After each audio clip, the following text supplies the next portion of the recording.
Hello दोस्तों, कैसे हो आप सब लोग। आशा करता हूँ आप सब लोग अच्छे होंगे। हाजिर हूँ मैं और स्वागत करता हूँ आपका आप ही के अपने चैनल एग्जाम सक्सेस मंत्रा पे। तो दोस्तों, जैसे कि आपको पता है, आजकल हमारे चैनल एग्जाम सक्सेस मंत्रा पे आपकी एंशियंट हिस्ट्री की सीरीज चल रही है, जिसके अंतर्गत कल दोस्तों हमने स्तूप निर्माण शैली के बारे में अध्ययन किया था। और दोस्तों, जो आज का हमारा टॉपिक है, आज का टॉपिक है हमारा प्राचीन भारत के आधुनिक लेखक। ठीक है दोस्तों, आज का जो टॉपिक है, हमारे टॉपिक का नाम क्या है?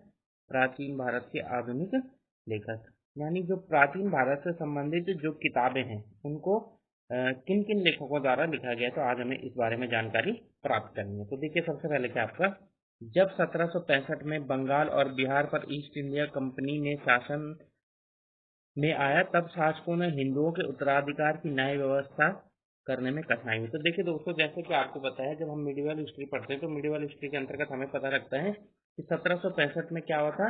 ठीक है, अंग्रेजों ने बंगाल और बिहार पर अपना आधिपत्य जमा लिया था, है ना।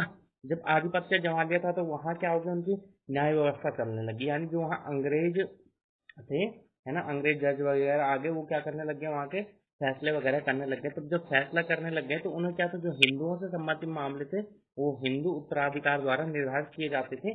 तो उनको उनको समझने में, यानी हिंदू उत्तराधिकार किस प्रकार से संचालित होता है, ये सब चीजें समझने में उन्हें क्या आने लगी, दिक्कत आने लगी। तो जब दिक्कत आने लगी तो उन्हें क्या था, जो पुराने भारतीय ग्रंथ थे, उन पुराने भारतीय ग्रंथों को इंग्लिश में अनुवाद करवाना आरंभ कर दिया, ताकि वे उसके द्वारा भारतीय उत्तराधिकार से संबंधित जो मामले हैं उनको समझ पाएं और उसके हिसाब से अपनी क्या कर पाए, न्याय व्यवस्था कर पाए। तो इसी के अंतर्गत क्या हुआ, देखो 1776 में मनुस्मृति का अंग्रेजी में अनुवाद एक कोड ऑफ जेंटू लॉज के नाम से करवाया गया। तो दोस्तों देखो, आपसे सबसे इंपॉर्टेंट बन जाता है। देखो 1765 में से अंग्रेजों ने कहा कि ठीक है, बंगाल और बिहार पर क्या उनका आधिपत्य है। तो उसके बाद उसके लगभग आप लगा लीजिए 11 वर्ष बाद, है ना, यानी 1776 में क्या हुआ, अंग्रेजों ने जो भारतीय न्याय व्यवस्था का आधार मानी जाती थी मनुस्मृति, तो मनुस्मृति का उन्होंने क्या करवाया, अंग्रेजी में अनुवाद करवाया। किस नाम से करवाया? एक कोड ऑफ जेंटू लॉज के नाम से करवाया।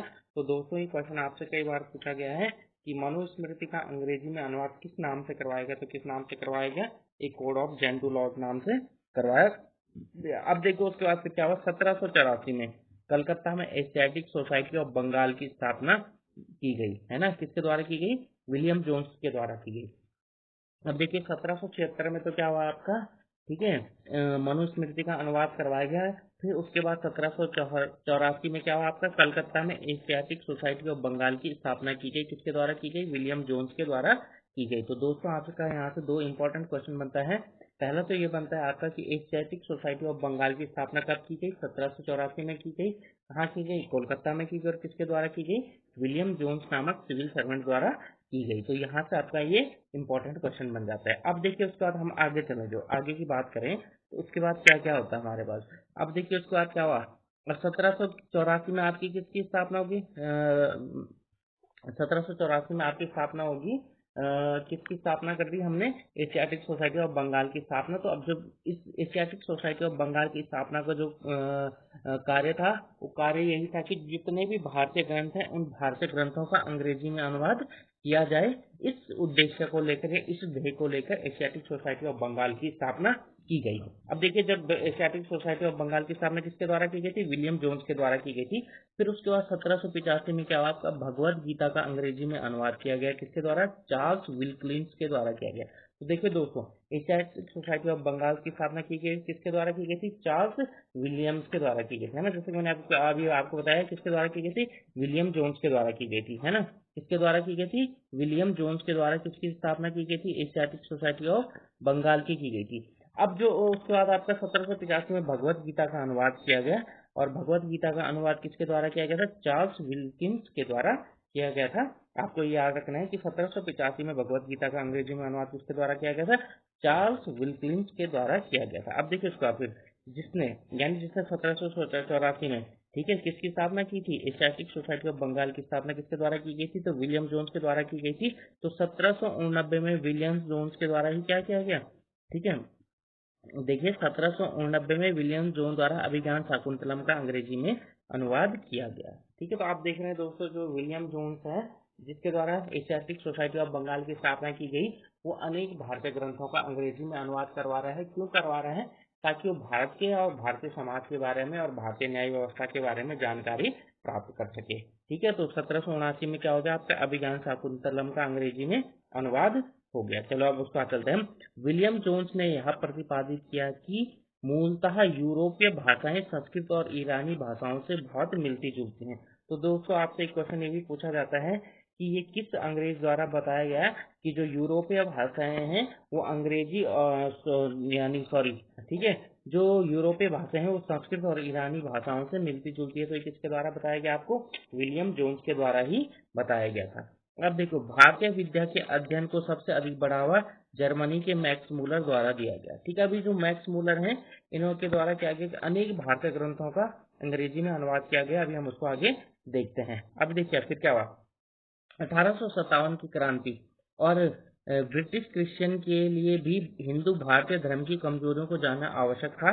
इसीलिए मैक्स मूलर के संपादकत्व में विशाल मात्रा में प्राचीन धर्म ग्रंथों का अनुवाद sacred books of the east series नाम से किया गया।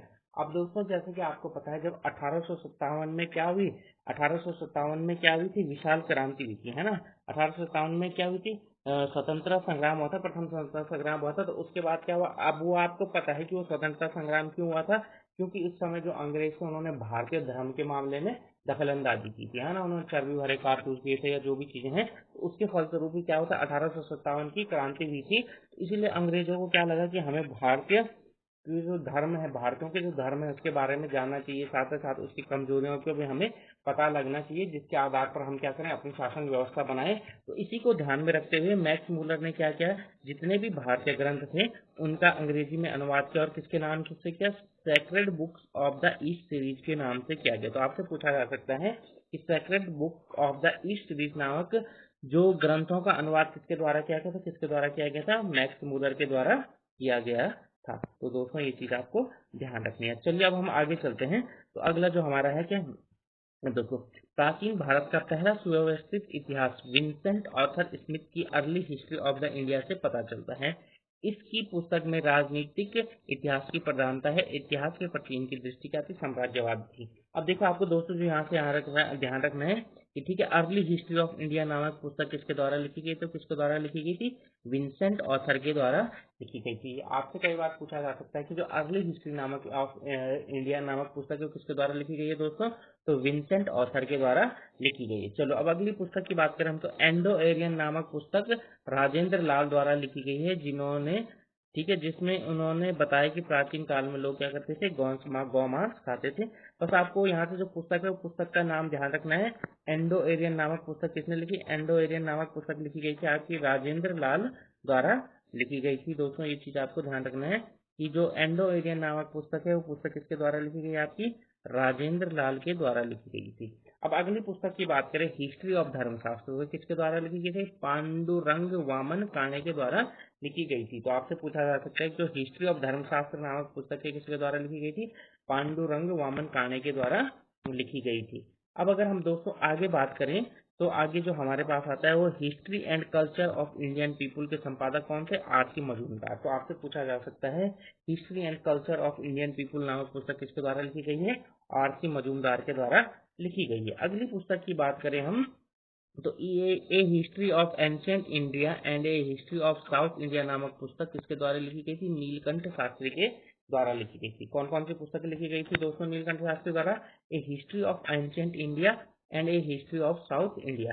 इन दोनों पुस्तक किसके द्वारा लिखी गई थी? आपकी नीलकंठ शास्त्री के द्वारा लिखी गई थी। अगर हम अगली बुक की बात करें तो अगली बुक कौन सी आ जाती है दोस्तों हमारे पास? हिंदू पॉलिटी नामक पुस्तक के.पी. जायसवाल के द्वारा लिखी गई थी, जिसमें उन्होंने भारतीय तानाशाही की कपोल कल्पना का अंत करा और अपने लेखों द्वारा सिद्ध किया कि प्राचीन भारत में गणराज्यों का अस्तित्व था, है ना। तो हिंदू पॉलिटी नामक पुस्तक किसके द्वारा लिखी गई थी? के.पी. जायसवाल के द्वारा लिखी गई थी और जिसमें उन्होंने यह बताया कि प्राचीन भारत में क्या था? गणराज्यों का अस्तित्व था।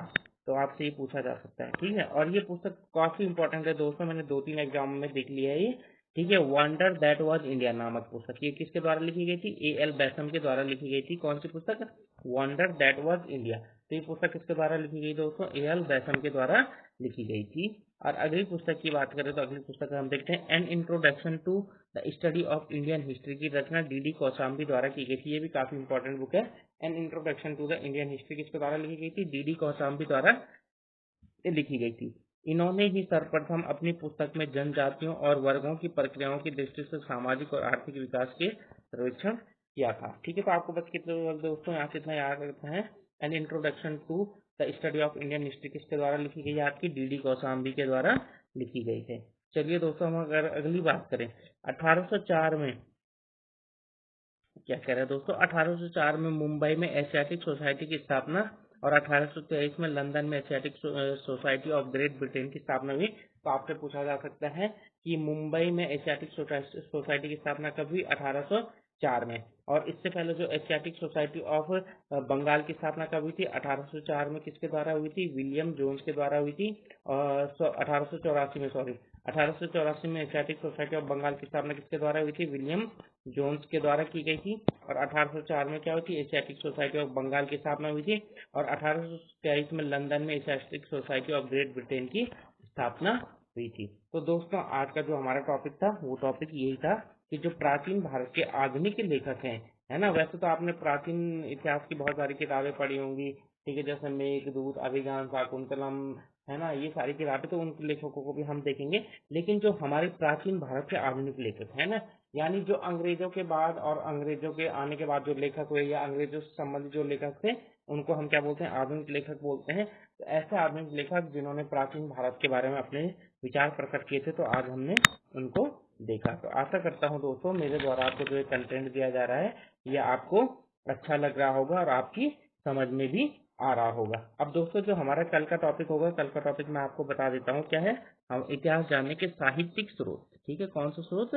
साहित्यिक स्रोत। अब ये कौन से साहित्यिक स्रोत है दोस्तों? जो हम मतलब जो पुराने वाले हैं आपके, है ना, जो पुरानी बुकें लिखी थी, जैसे कौन से हो गए आपकी, ठीक है, वेद हो गए, ठीक है, महाभारत होगी, ठीक है, रामायण होगी, और जो बौद्ध ग्रंथ हो गए, जो संगम साहित्य हो गया, या जो विदेशी विवरण हो गया, तो कल हम इनका अध्ययन करेंगे। इतिहास जानने के साहित्यिक स्रोतों का अध्ययन किया जाएगा दोस्तों कल हमारे द्वारा। और उसके बाद जो हमारा होगा, हम देखेंगे भारत का भौगोलिक ढांचा देखेंगे, और उसके बाद हम आगे आपकी हिस्ट्री की तरफ चलेंगे। तो ठीक है दोस्तों, आशा करता हूँ कि जो कंटेंट मेरे द्वारा आपको दिया जा रहा है वो निश्चित ही आपकी समझ में आ रहा होगा, और अवश्य ही आपके लिए क्या होगा? आपके आने वाले एग्जामों के लिए फायदेमंद होगा। तो ठीक है दोस्तों, स्वस्थ रहिए, मस्त रहिए, और हमारे चैनल एग्जाम सक्सेस मंत्र से जुड़े रहिए।